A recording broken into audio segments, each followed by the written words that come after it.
22 तारीख के दिन जम्मू कश्मीर के पहलगाम में जो आतंकवादियों का कायराना हमला हुआ उसमें 5 आतंकवादी शामिल थे, ऐसा एनआईए की रिपोर्ट में लोकल एजेंसीज की जो जांच चल रही है उसमें सामने आया है।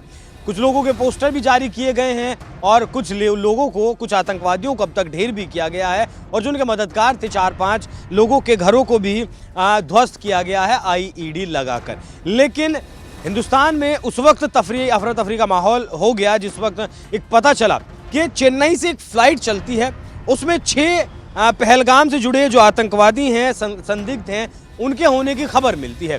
तुरंत कोलंबो को, श्रीलंका को ये सूचित किया जाता है क्योंकि ऐसा पता चलता है कि चेन्नई से वो बैठकर कोलंबो जा रहे थे। तो वहाँ कोलंबो जब पहुँचते हैं तो कोलंबो में जाकर वो वायुसेना की टीम हो, नेवी की टीम हो, सेना की टीम हो या फिर और जो फोर्सेस, लोकल पुलिसेस हैं, उनकी फोर्स हैं, उन लोगों ने वहाँ जांच की। हालांकि जांच में कुछ नहीं मिला, वो संदिग्ध जांच में नहीं मिल सके। तो ये बहुत बड़ा सवाल, पहली बात तो ये है कि अगर वो संदिग्ध चेन्नई से चले थे तो चेन्नई में ही उन्हें क्यों नहीं पकड़ा गया, और अगर चेन्नई से वो उड़ गए थे, कोलंबो में वो पहुंचे थे और संदिग्धों की जानकारी थी, तो फिर ऐसी जानकारी के बावजूद भी वो संदिग्ध कोलंबो एयरपोर्ट पर क्यों नहीं मिले? क्या यहाँ बीच में कोई साजिश हुई या फिर कोलंबो से वो अगर बचे तो कैसे बचे, निकले तो कैसे निकले? ये भी अपने आप में एक बड़ा सवाल है। और सबसे बड़ा सवाल यही आकर बनता है कि 10 दिन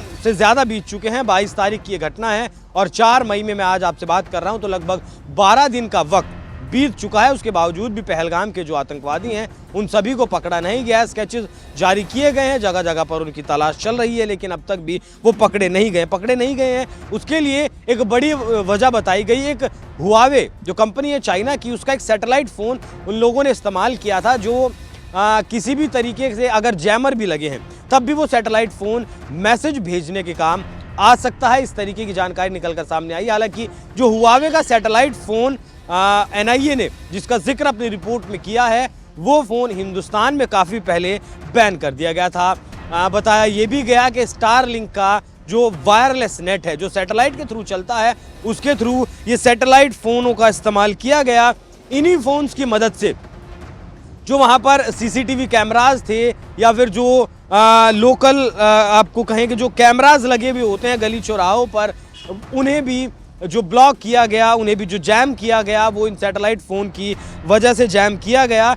इतने मतलब काबिल कहें या फिर इस तरीके का ये सारे सैटेलाइट फ़ोन काम कर सकते हैं। तो कहीं ना कहीं चीन का भी इसमें हाथ मिला है और जो हथियार पीओके से बरामद हुए हैं वो अमेरिका और ब्रिटेन मेड हथियार मिले हैं। तो तैयारी बहुत पुख्ता थी।